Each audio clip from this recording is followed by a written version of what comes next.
Okay, so Mary, do you know much about like occupational therapy? No, not really. Not really. Okay. Well, occupational therapy, in a summary, is really just about how we can come together to help you work towards achieving some of your goals with Simon, and particularly those related to his activities, things like sleeping and feeding and getting him dressed, and even just things like his play skills. So that's what really what we want to focus on. Yeah. And one way that is often really helpful for us to kind of organise all of our thoughts and determine how we can best support you is we go through something called a routines-based interview.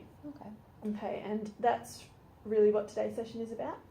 And it's about us talking through your day-to-day activities with Simon and any other family members, whoever else is involved, so that we can really kind of determine how to best support Simon's development particularly. And you can be as open and honest as you want to be. We just want to give you an opportunity to talk through whatever it is that you want to talk through. So would you be up to kind of doing that with me now? Yeah, sure. That sounds good. All right. So we've gone through kind of some of how your day begins, Simon, and particularly the routine of we've gone through you waking up in the morning and him getting him dressed, and we've also gone through his breakfast routine. What happens next? I usually put Simon down in our living room and in his playpen so he can play with toys. Okay, great. So you have a little enclosed play area for him, and sounds like you're giving him some good opportunity to have some free play, which is really important for a toddler. Yes, exactly. Yeah. Okay. And talk me through what you would be doing at this point. So Simon usually makes a mess when he eats, so I have to clean up the kitchen. Sometimes I try to do some laundry when I can. Other times I'll just sit and watch TV near him so that I can have some downtime as well. Feeding him is so exhausting sometimes, and I just need to sit down and take a bit of time out. It's really hard. Yeah, of course. I can imagine. And it is really important for you to also take some time out for yourself, so that's really good. And look after yourself as well, I guess, yeah. And what does Simon do when you put him down? Well, he's just recently started to crawl, but very slowly. He mostly just likes to lie on his tummy, and sometimes he'll look at the TV when it's on.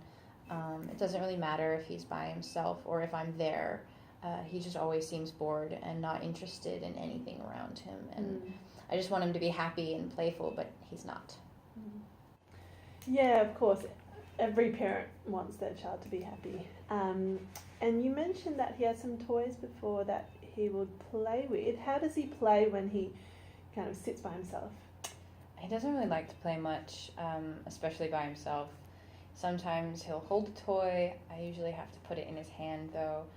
He has blocks and balls and some books, and he has cars to play with.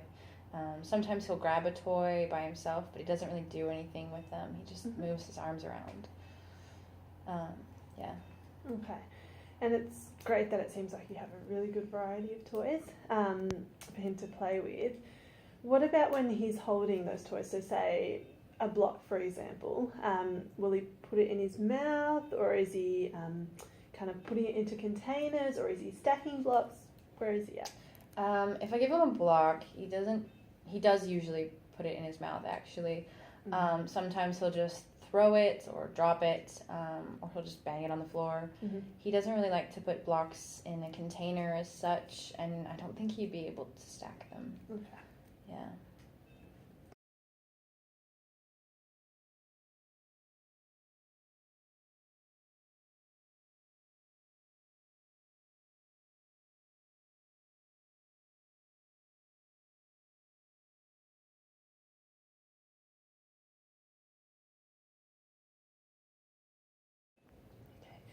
And at the beginning, we kind of talked through some of your main concerns, and you mentioned that you were a bit worried about Simon and the fact that he's not really playing much with you.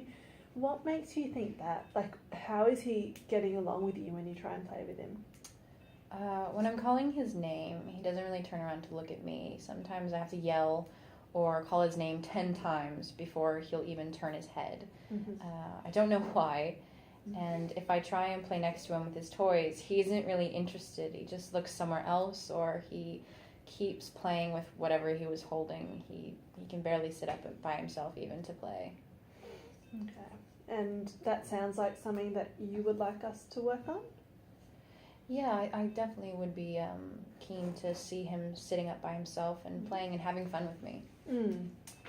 And how would you know if Simon liked a particular toy or didn't like something? Or I never really know with Simon. Sometimes he'll smile when I'm talking to him, but not always. If I take a toy away from him, he isn't really bothered. He has all these amazing toys that everyone has bought for him, but he doesn't use them properly. I wouldn't even have a clue which toys he likes and doesn't like. He just throws all of them. He does have a toy that lights up and that has sound, and sometimes he'll stare at that for a really long time, so I don't really know. Maybe that's the toy he likes? Yeah, maybe.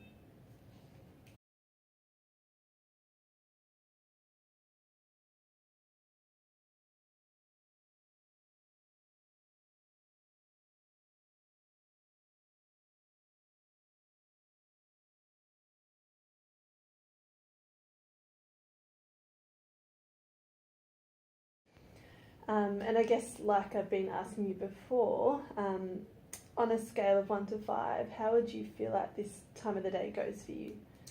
I probably rated a 1. I'm definitely not satisfied at all with when he plays by himself. If I leave him alone, he doesn't play with his toys like I know a lot of other children do. I also really like to be able to play with him more, but he doesn't like or even care that I'm there. It's horrible. I don't know what I'm doing wrong. I try really hard, and I'm supposed to be his mother. He's supposed to want to play with me, and I don't know what to do anymore. I'm so sorry. No, don't be sorry. That would be really upsetting and disappointing to see, and even feel that way.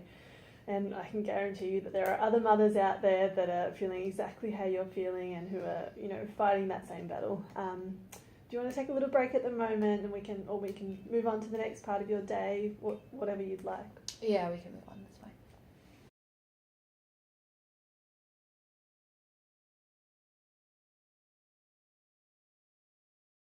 All right, so we've gone through kind of your typical day. Now we're just going to go through some really broad, general questions. When you lie awake at night, let's say, what would you worry about? It is a bit of a tough one, so take your time. I'm worried I'm not good enough to be Simon's mother. I don't know how to make him stop crying. He cries all the time. I don't know how to put him to sleep. Everyone keeps telling me what Simon should or shouldn't be doing, and that's really making me worried. The nurse, his grandparents, everyone keeps telling me that he should be walking by now, and he's not. I don't know what a baby is supposed to be doing, and I don't know what I'm doing anymore. Yeah. And I think that's what worries me. And if there was something in your life that you could change right now, what would that be? I'd want to be good enough to look after Simon, good enough so that my parents stop telling me off and telling me what to do, and good enough so that the HHS will leave me alone. Yeah. Okay, so we'll just go through and remind you of some of the concerns that you've raised throughout this interview. Yep. Okay, so now that we've had a bit of a recap of kind of the main concerns that you've had and you've identified, let's hear what you would like to be on the list of the actual things that we would work on. Okay. I definitely want Simon to learn to sit up by himself, because everyone keeps telling me that he should be sitting up by himself, so definitely that. And I guess when when during the day would that be helpful for him to be sitting? When he's playing by himself, or even with me, when he's eating and sitting in this high chair, and also watching TV. Beautiful. Okay. Good. And what else would you like on that list for us to work on? I want him to play with other children like other children his age. Yeah. I want him to play with me, and I want him to sleep properly, And I want him to be able to eat by himself and not throw food around. Yeah. Eat and not throw food around. Good. All right. So what we're going to do is we're actually going to. I've made the list here, and we're just going to put them in order of ranking. I guess what's most important to you is number one, and then we'll work from there. So okay, great. So I think that would be number one. Yep. Number two. Yep. I think 3 and 4, and then 5 and 6. Yes. Okay. Great. All right. And it looks like a great list of things that we can start to work on. And during the week, we'll have a talk with the rest of the team, and we can come up with some strategies that we can implement and we can start to address. And we'll decide on also what services that we can start to kind of put into place for you as well. How does that sound? That sounds great. Great. Well, thanks for your time today. Thank you. I know that it was a lot to get through, but yeah, we'll